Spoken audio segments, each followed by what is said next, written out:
Welcome to the African News Network. Rwandan President Paul Kagame has once again secured a resounding victory in the presidential elections, winning with a staggering 99.15% of the vote, according to the National Electoral Commission's partial results. Frank Habineza of the Green Party, who came in second, has conceded defeat and congratulated President Kagame.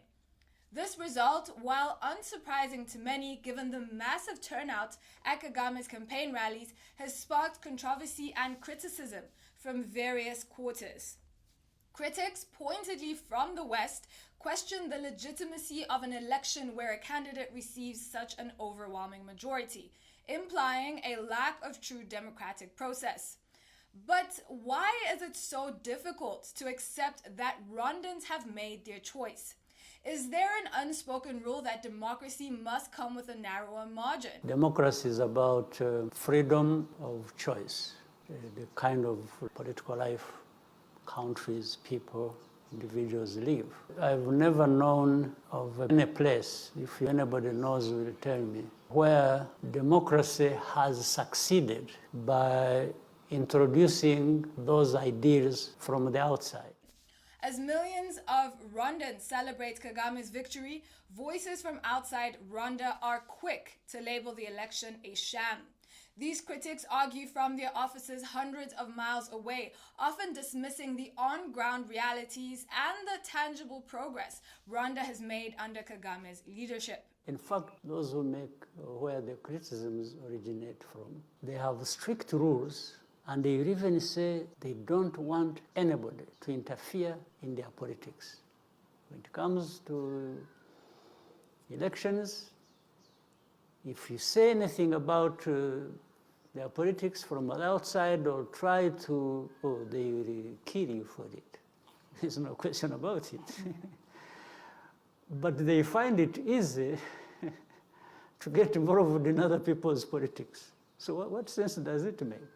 But if interfering in other people's affairs is wrong, what gives you the right to go and get involved in other people's affairs? What is the basis? Election observers who were present in Rwanda and monitored the election process closely are the real witnesses to these events, not the distant naysayers.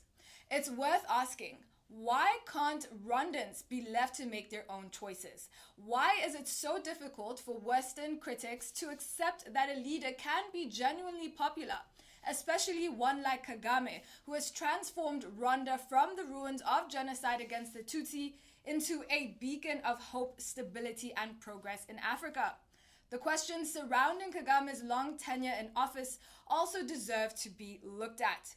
Critics argue that he has been in power for too long and should step down. But let's take a look at his record. Rwanda, a nation that was devastated by the genocide against the Tutsi just 30 years ago, has become a model of development and governance under Kagame. It is a young nation that has overcome incredible odds, showcasing effective leadership, resilience, and a commitment to progress that many other nations could learn from. The Western media often ignores these achievements, preferring to focus on the longevity of Kagame's rule.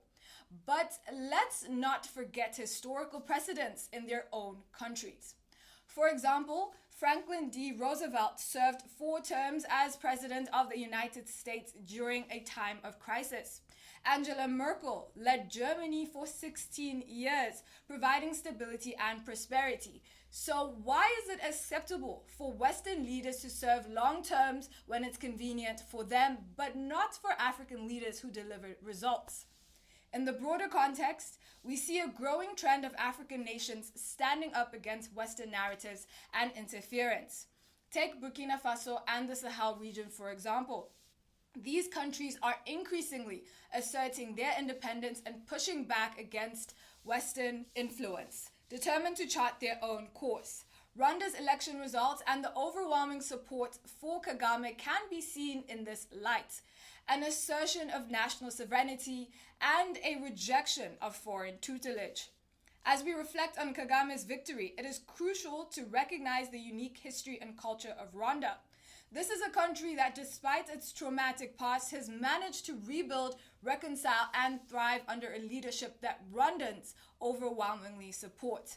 The criticism from the West often seems rooted in a misunderstanding or deliberate disregard for Rwanda's context and achievements. The generalizations by Western experts about African countries being uniform in their challenges and failures are increasingly being proven wrong.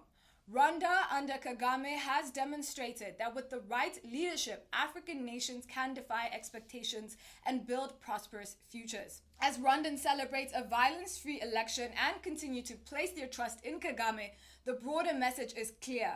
They value stability, development, and progress over external validation.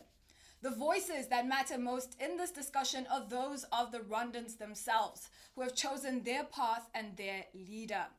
We will continue to bring you more updates and analysis on significant global events.